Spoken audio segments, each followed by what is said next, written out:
Hello guys. We're going to play with Katie. We're going to just play some capoeira. She's never done it before.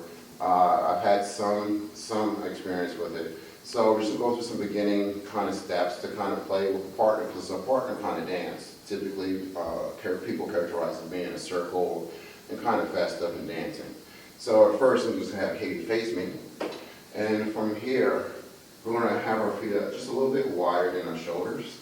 And then you're just going to sit back and kind of bring your hands in front of your forehead. Good.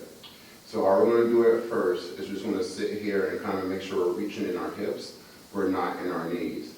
Yeah, so you can feel the middle part of your body, the middle part of your core turn on. Then the next thing, we're going to step back, but we're going to sit into our hips. Then we're going to come back into this middle position. Same thing off to the side, sit into your hips, come back, sit into your hips, come back.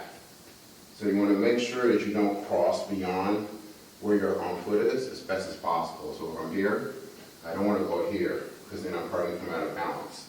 I'm going to go straight back, so I can really sit into my hips. There you go, again back. Now I want to get our arms into it. So I'm going to step this way, and now I'm going to throw my arms to that same side I'm stepping towards. There you go. And then right back, neutral. Opposite side. Neutral. Opposite side. Beautiful. So those are kind of the basics.